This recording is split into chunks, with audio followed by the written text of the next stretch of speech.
Hello guys at welcome back sa ating YouTube and TikTok channel. So ngayon ay pag-uusapan naman natin kung ano ba ang duties at responsibilities ng isang School Counselor Associate 1 sa DepEd. Ano po? So ako po ay isang school counselor, school counselor associate, actually guidance advocate po talaga yung tawag sa atin, So tayo po ay kaakibat ng guidance designate sa school ng ating mga guidance counselor. Pero tayo po ay isang associate. Tayo po ay makakasama ng mga guidance counselor sa mga respective schools. So kung kayo po ay bago pa lang sa ating YouTube channel, please don't forget to click the subscribe button and then paki-like na rin yung video na to. And then kung kayo po ay merong questions, merong katanungan, mag-message lang po kayo or mag-comment lang po sa baba ng video nito para masagot po natin. Lalo na kung kayo po ay bago pa lang at mag-a-apply pa lang sa DepEd. Ayan. So, eto po yung mga sample ng ating duties and responsibilities bilang isang School Counselor Associate 1. So, School Counselor Associate 1, ibig sabihin tayo po ay associate ulit. So, eto po ay meron tayong 12. Actually, mas marami pa to pagdating sa actual. Pero ano ba yung napapaloob sa number 1, sa number 2 hanggang sa number 12? So, isa-isahin po natin yan. So, yung number 1, guidance and counseling services. Yan po yung pinoprovide natin. Number 2, career guidance. So, magkakaiba po yan. Number 3, student assessment. 4, individual inventory services. Number 5, referral services. Number 6, follow-up services. Number 7, information services. Number 8, parent and teacher collaboration. Number 9, mental health promotion. Number 10, child protection and student welfare. Then number 11, research and program evaluation. And last, number 12 is administrative function. So kung isa-isahin po natin yan, So wag po kayong alis sa ating channel. So please don't forget to click muna yung subscribe button para po kayo ay aware sa mga susunod pa nating videos. So ang YouTube po natin ay para sa lahat ng applicant ng teaching and non-teaching personnel sa DepEd. Okay?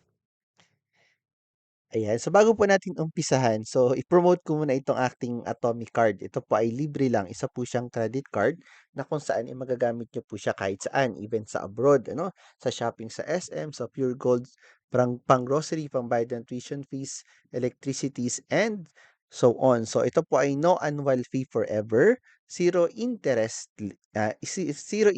po siya, and then easy and fast ang transaction. Pagbayad mo ngayon, credited po ka kaagad. And then pupuwede rin yung shop now, pay later.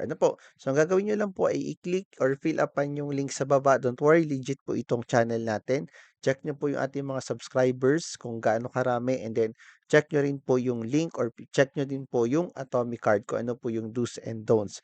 So ito po yung matagal ko nang gamit, almost 3 years na po akong gumagamit ito at recommended ko po ito. Ito po ay libre lang, wala po kayong babayaran na certain amount. So dadating po ito sa inyong bahay. So kung gusto niyo po, why not to avail this card, So libre lang po ito. So yun lang at good luck po sa ating applicant ng School Counselor Associate 1. Ayan. So, unahin po natin yung guidance and counseling services. So, ano ba yung napapaloob sa guidance and counseling services? Number 1 is to assist in the implementation of the school's comprehensive guidance and counseling program. So, marami po tayong program sa school. Conduct individual and group guidance sessions under the supervision of the school counselor. Yung ating pong school counselor, sila po yung psychology graduate at sila po yung may license, bilang guidance counselor. So tayo po ay assistant lang. So provide initial counseling and refer complex cases to the school counselor or appropriate specialist. So hindi po tayo pwedeng magbigay ng advice, kung meron pong yung bata ay suicidal, hindi po natin siya pwedeng bigyan ng advice. I-refer po natin siya sa ating guidance counselor. Then help learners address personal, social, emotional, behavioral, and academic concerns.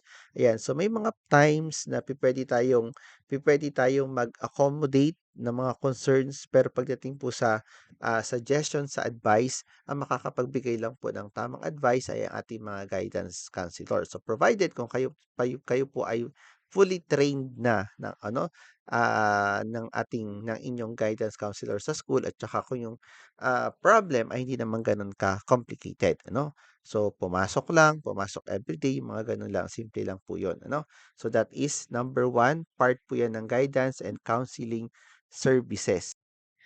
Ayan, so pasensya na po kung medyo mabilis, ulitin niyo na lang po yung video ano, may matututunan naman kayo dito for sure at ito naman po ay libre, ano. So number two ay career guidance. So magkaiba po yung guidance counseling at iba rin po yung career guidance. 'Pag career guidance ang pinag-uusapan naman po natin, ito yung exit program ng ating mga, exit program ng ating especially ng ating grade 10 o kaya ay, grade 12 ano. So nagka-conduct po tayo ng career orientation. So, conduct career orientation and career planning activities, and then administer career interest, inventories, and aptitude assessments. So, meron po tayong mga assessments na binibigay sa mga bata. Yun po ay prepared na galing sa DepEd, and then assist learners in making informed educational and career decisions. So, nag-i-invite po tayo, magkakaroon po tayo ng symposium, seminar, and then mag-i-invite po tayo ng mga police, ano, mga chef, ano, na baka magustuhan ng mga bata. Mag-invite din po tayo ng mga schools na puwedeng mag-talk sa atin, yung mga, for example, UST, ano, Diliman. So, mag-i-invite po tayo niyan. 'Di magto-talk po sa inyong school. Then assist learners in making informed educational and career decisions, organize career fairs, yan po yung sinasabi ko, college orientations, and employment-related activities. So kapag nag-invite po tayo, so puwedeng yung bata doon pumasok or kung meron po silang tanong, masasagot po agad right away ng ating mga invited na guest para po sa mga, sa kanilang gustong career pagdating ng college o ano. So yan po yung ginagawa sa number two sa career guidance or career exit na tinatawag. So number three, student assessment. So assist in administering scoring and interpreting psychological and educational tests. Maintain confidentiality of assessment results and prepare reports based on assessment outcomes. So meron po tayong binibigay na mga psychological tests sa mga bata, ano, na part po ito ng normally sa senior high school at saka sa high school yung ating HGP, ano, homeroom guidance po yung binibigay. So, ibibigay niyo po sa mga advisors and then kokolektahin niyo po after nila mag-exam. So, ganun lang po yung gagawin natin. And then, kung may pagkakataon, kung tayo po ay associate, yun po ang gagawin natin. Ano, magbibigay, mag-a-assist, and then si guidance counselor na po yung mag-a-analyze ng result. Ano po? Pero again, yung confidentiality po, wag po nating sasabihin kung kung ano ang naging result ng bata, no? At kung para saan yung result na yon, ano? So, bahala na po si guidance counselor mag-disclose ng mga information, ano? Basta po sa atin bilang associate, hindi po tayo pwedeng mag-divulge ng any information about sa result ng mga examinations, ano? Pertaining po sa guidance office. Ayan. So, number four, individual inventory services. So, ano naman to? So, to maintain updated learners' profiles and cumulative records, collect and organize student information relevant to guidance services, and ensure proper documentation and confidentiality of records. Ano po?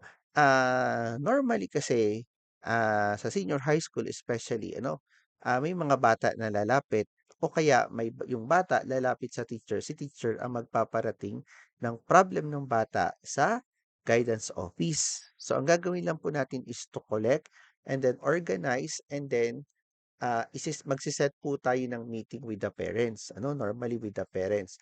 Or kung yung case ay delikado, ano, so magsisig po tayo ng help ng proper authority. Provided na ito po ay approved ni school guidance counselor po natin ano, yung ating guidance designate, ayan. So, napaka-importante po nito and then yung monitoring po hindi po dapat yung files po natin ay, according doon sa dates ano, kung kailan ito, kailan yung sunod na schedule. Hanggang sa matapos dapat po ay kumpleto ang document ng isang bata. Anong section siya, kailan siya na-administer at kailan po na-close yung case, ano po. So, proper documentation po ang kailangan natin at the same time ay confidentiality. No, kapag may nagtanong na teacher, "Bakit pumunta yung bata doon?" Meron lang pong importanteng pinag-usapan. no? Pero hindi mo kailangang i-divulge na ano yung case ng bata, ano yung pinag-usapan, ano? So, bawal po yun. Pwedeng sagutin si teacher, pero hindi pwedeng ibigay kung ano yung information na pinag-usapan sa loob ng guidance office. Okay? Ayan. So number 5, isa sa mga responsibilities bilang school guidance associate is the referral services.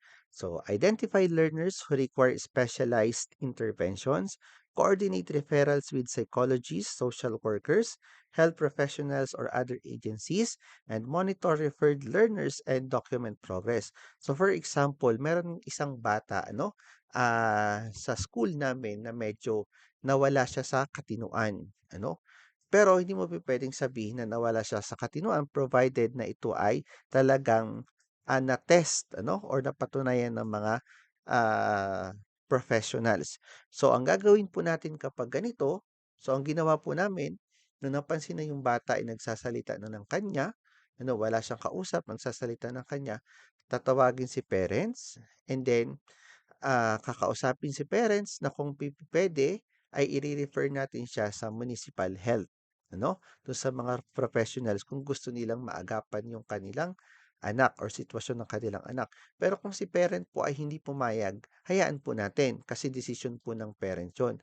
Pero as much as possible, kung papayag si parent, gagawan po natin ng paraan, tayo po ang makikipag-coordinate do'n sa mga psychologists or social workers ng ating, yung pinakamalapit na office sa ating barangay or sa ating munisipyo.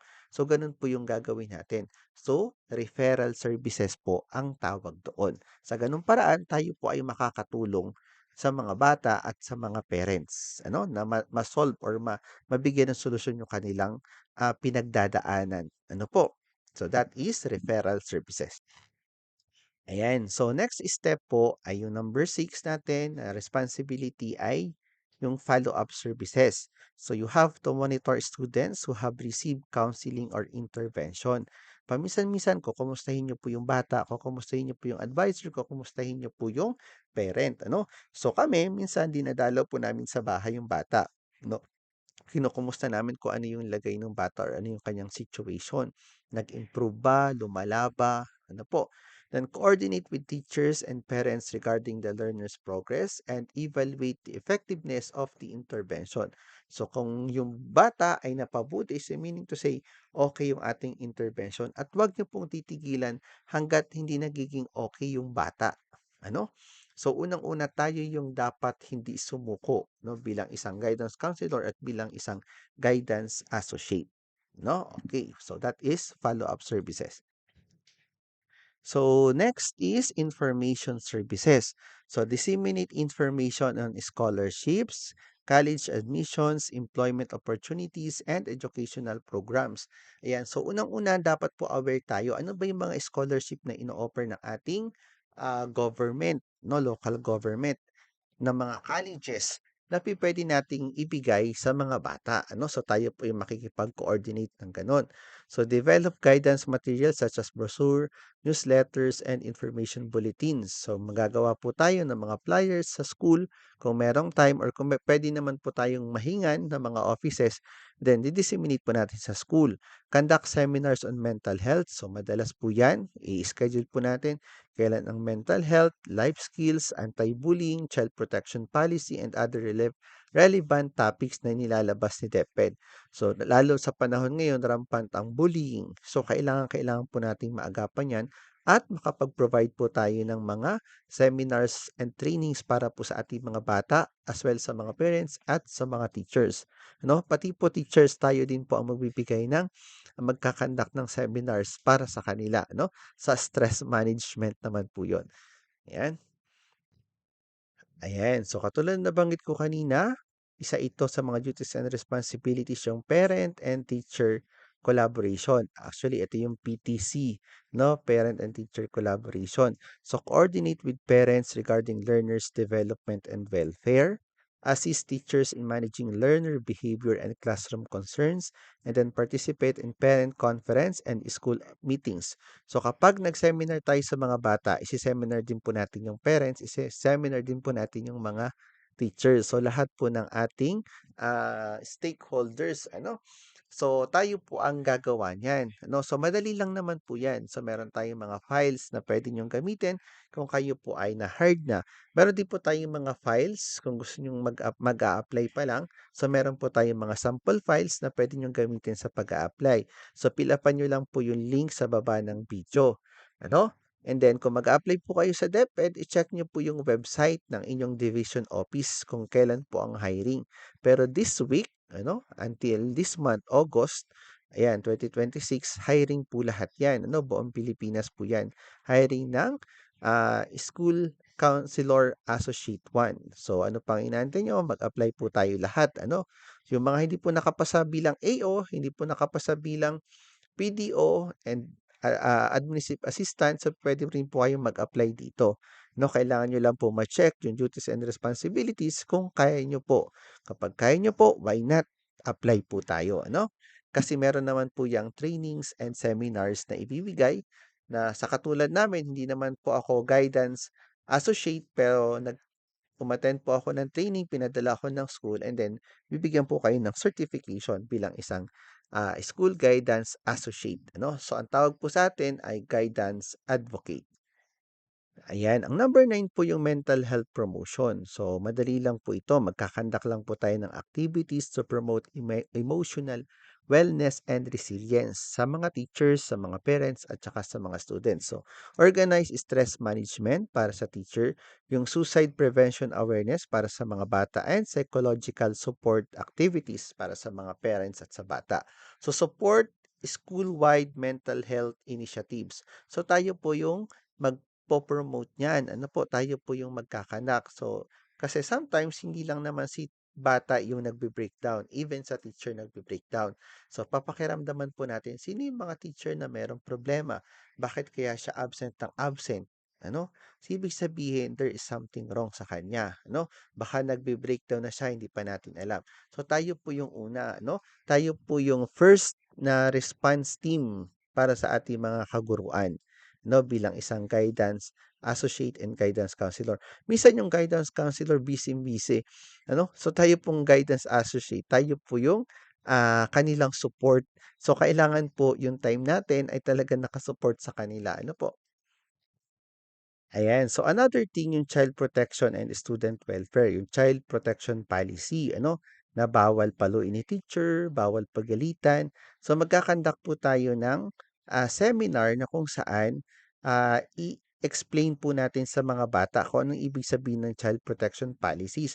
Baka naman ang alam ng bata, lahat sila yung si teacher ang magiging mali. Hindi po. Ano, meron lang po mga specific na policies na para sa bata, no? Pero in terms po sa discipline, so andiyan po ang parent, andiyan po ang teacher sa pagdisiplina ng bata, no? So hindi po puwedeng palaging tama yung bata, no? So participate in case conferences involving learners and help ensure a safe and inclusive learning environment. Inclusive, when we say inclusive, so kasama po dito yung wala po ditong naiiba, wala pong differences. Maaring part po sila yung mga bata na part ng LGBTQ, yung mga bata na may mga, disabilities, ano.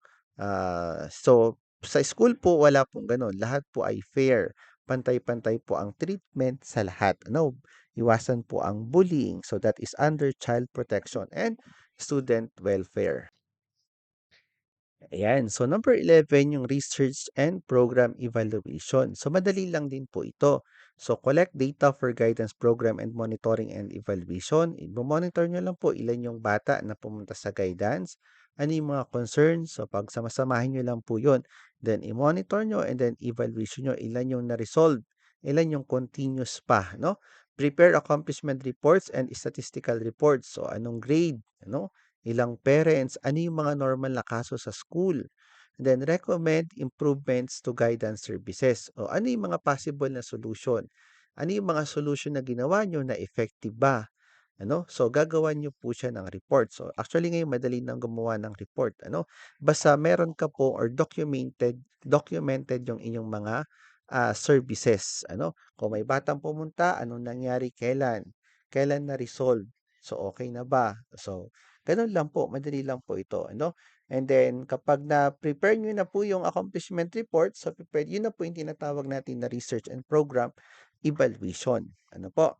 Yan. And lastly, sa ating slide, yung tinatawag nating na administrative functions. Ito yung madami, ano? Maintain confidential guidance records. So, lahat po dapat naka-intact, nakatago yung mga records natin sa maayos at safe na cabinet. Prepare correspondence reports and documentation. So, every time na merong services na ginaganap, dapat po ay well documented. May papel, black and white, at saka may picture. Ano? Assist in planning and implementing school activities related to guidance services, then perform other related functions assigned by the school head or immediate supervisor.